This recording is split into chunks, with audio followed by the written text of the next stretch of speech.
Hello friends, कैसे हैं सभी लोग। दोस्तों आज का क्लास हमारा DEd SC IDD first year से रहेगा। DEd SE IDD first year, ठीक है। DEd SC IDD first year exam preparation को लेकर चलते हुए आज का क्लास है, यानी कि आज का टॉपिक पे हम जिस पर बात करने वाले हैं most important full forms for exam, जो कि हमारी कोर्स 2 और कोर्स 3 से रिलेटेड रहेंगी। यानी कि आज की जो फुल फॉर्म हम करा रहे हैं वो कोर्स 3 और कोर्स 2 से रिलेटेड है, क्योंकि जो लास्ट क्लास में हमने फुल फॉर्म की थी वो हमारी कोर्स फर्स्ट की थी ओनली, लेकिन आज मिक्सअप है 2 पेपरों की, कोर्स फर्स्ट, कोर्स सेकंड और कोर्स थर्ड, ठीक है। तो दोस्तों आज की जो फुल फॉर्म है आपका, अगर देखा जाए कोर्स 3 में आपके बहुत सारे असेसमेंट टूल हैं, उनसे रिलेटेड सारी फुल फॉर्म्स दे रखी हैं और कुछ टॉपिक्स हैं यूनिट से जो हमारी मोस्ट इंपोर्टेंट फुल फॉर्म्स पूछी जाती हैं 5 नंबर के लिए, वेरी वेरी मोस्ट इंपोर्टेंट रहती है। यानी कि हर पेपर में 5 नंबर की, अगर हम बात करें 5 नंबर में कोर्स 2 में आएगी, 5 नंबर की हमारी कोर्स 3 में आएगी, यानी कि 10 नंबर की फुल फॉर्म्स। तो बहुत ही ज्यादा मोस्ट इंपोर्टेंट है आज का क्लास। चलिए स्टार्ट करते हैं। सबसे पहले देखिए VAKT कहां पर है। ये कोर्स 2 का एक टॉपिक था हमारा, जिसमें टाइप्स ऑफ लर्नर दे रखा था, ठीक है, जिसमें हमने टाइप्स ऑफ लर्नर किया था, जिसमें कितने प्रकार के लर्नर्स होते हैं, कैसे सीखते हैं, ठीक है। तो लर्नर्स हमने किनेस्थेटिक लर्नर देखा था, ऑडिटरी लर्नर देखा था, विजुअल लर्नर देखा था ना, पढ़ा था उसमें। तो उसी टॉपिक से रिलेटेड ये फुल फॉर्म है, विजुअल, ऑडिटरी, किनेस्थेटिक, टैक्टाइल, ठीक है। विजुअल, ऑडिटरी, किनेस्थेटिक, टैक्टाइल, ठीक। और ये लर्नर के टाइप्स भी हैं, ठीक है। दूसरा देखिए ASD, autism spectrum disorder, course 3। AVA, applied behaviour analysis, ये एक टेक्निक है दोस्तों ऑटिज्म बच्चों को मैनेजमेंट करने के लिए। जब हम ऑटिज्म बच्चों का बिहेवियर मैनेजमेंट करते हैं तब ये टेक्निक यूज की जाती है, और ये हम करते हैं किसमें, जब हम वो करते हैं, हमारा बिहेवियर मैनेजमेंट चलता होता है, बिहेवियर मॉडिफिकेशन जब हम करते हैं, BM करते हैं बच्चे का, तब हम ये टेक्निक यूज करते हैं, जिसमें हम क्या करते हैं, अप्लाइड बिहेवियर एनालिसिस एक टेक्निक है जिसका प्रयोग किया जाता है। किसके लिए किया जाता है, क्वेश्चन आ सकता है 1 नंबर में कि AVA का प्रयोग किया जाता है किसके साथ किया जाता है, ऑब्जेक्टिव टाइप क्वेश्चन में आ सकता है, फिर द ब्लैंक्स में भी आ सकता है। तो आपको पता होना चाहिए किसके साथ, ऑटिज्म बच्चों के साथ, ठीक है।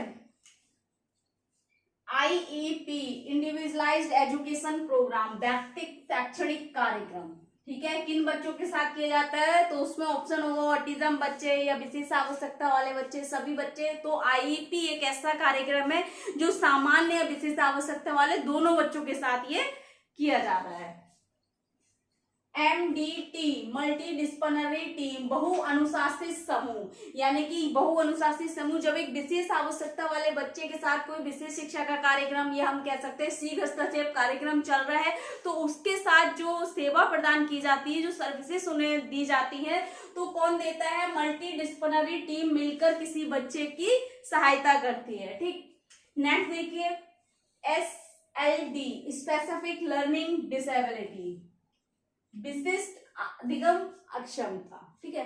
नेक्स्ट देखिए SMS, अभी हमने जो लास्ट टॉपिक में किया है, जिसमें हमने मल्टी सेंसरी से रिलेटेड एक क्वेश्चन किया था अभी, ठीक है, तो ये उसी से रिलेटेड हमारी एक फुल फॉर्म आई है SMS, सेंसरी मोटर स्टिमुलेशन, संवेदी गामक उद्दीपक, ठीक है। ADL, activity of daily living, यानी कि दैनिक जीवन के क्रियाकलाप। NRT, non reference test. CRT, content reference test.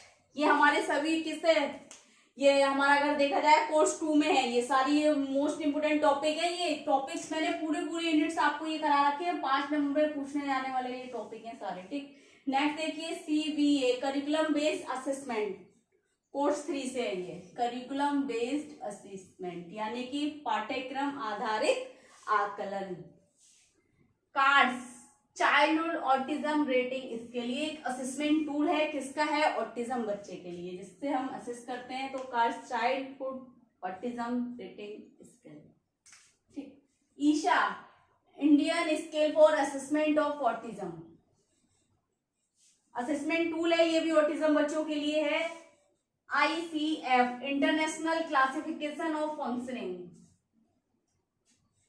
ICD international classification of disease, MD multiple disability. Multiple अगर हम बात करें MD एक ऐसी शॉर्ट नेम है इसका, या फुल फॉर्म अगर आएगी, MD बहुत सारे हैं, ठीक है। यहाँ पर अगर हम बात करें तो मल्टीपल डिसेबिलिटी भी हो गया, मस्कुलर डिस्ट्रॉफी भी आ जाएगा, बहुत सारी ऐसी फुल फॉर्म्स आएंगी, लेकिन यहाँ पर आप कोई भी करके आ जाएंगे, लेकिन इतना ध्यान रखना कि किस पेपर से पूछी जा रही है। ऐसा ना हो पेपर 6 में पूछा जाए और आप MD का करके आ जाए मल्टीपल डिसेबिलिटी, ठीक है, वहां पर नहीं होगा, ठीक है। अगर आप बात करें कि आप ऑटिज्म से रिलेटेड आपका पेपर है या एग्जाम है या क्वेश्चन है और उसमें आप मस्कुलर डिस्ट्रॉफी करके आ जाए, ठीक है, तो ये चीज आपको ध्यान रखना है कि हमने कौन सी फुल फॉर्म कहां पर करनी है, ठीक। नेक्स्ट देखिए VCSLD behavioural checklist for screening the learning disable. ये सारी चेकलिस्ट किसके लिए है? ईसा हो गया, IC हो गया और ये हो गया, सब किसके लिए? सब ऑटिज्म बच्चों के असेसमेंट टूल है ये, ठीक है। आपके पेपर 3 में देखिएगा उसको पीछे, यूनिट 4 का है ये सारा।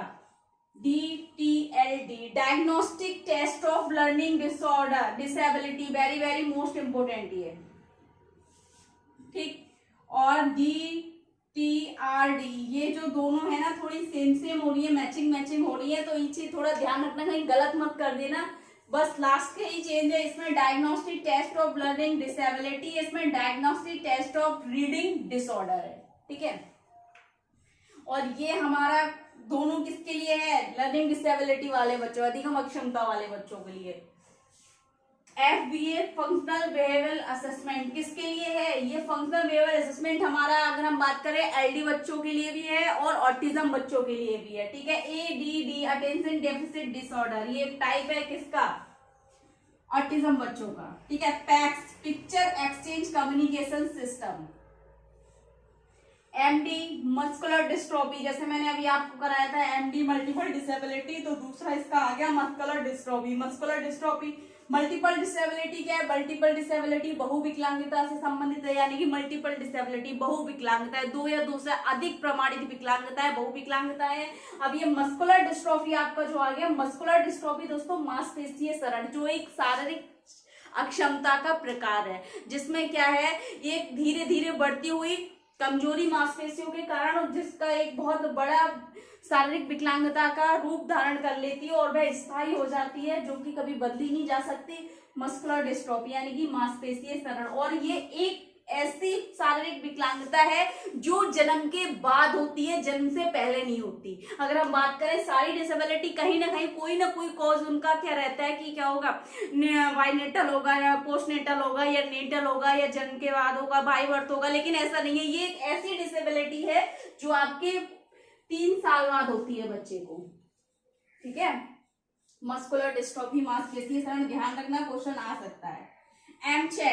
MCHAT modified checklist for autism toddlers, autism in toddlers, ठीक। ABT ऑडिटरी बर्बल थेरेपी, ये किसके लिए दी जाती है? ऑडिटरी बर्बल थेरेपी ऑटिज्म बच्चों के लिए, ठीक है। नेक्स्ट देखिए PDDNOS, ये क्या है दोस्तों? ऑटिज्म का एक टाइप है, लेकिन ये इसकी शॉर्ट फॉर्म बहुत ज्यादा आती है फुल फॉर्म के लिए, pervasive developmental disorder not otherwise specified, ठीक।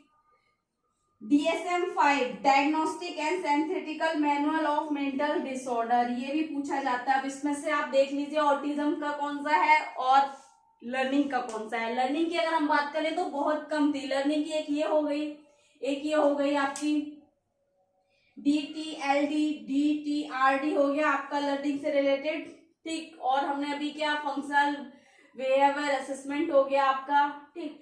बाकी जितनी है सारी ऑटिज्म से संबंधित है, ठीक है। ऑटिज्म, और सबसे ज्यादा अगर मैं ऑटिज्म की अगर बात करूं, DSM-5 आपको बहुत पूछा जाता है, PDDNOS बहुत पूछा जाता है, MCHAT बहुत पूछा जाता है, और ऊपर आ जाइए अप्लाइड बिहेवियर एनालिसिस बहुत पूछा जाएगा, ठीक है। और मल्टी सेंस ये आ जाएगा, सेंसरी मोटर स्टिमुलेशन आ जाएगा आपका।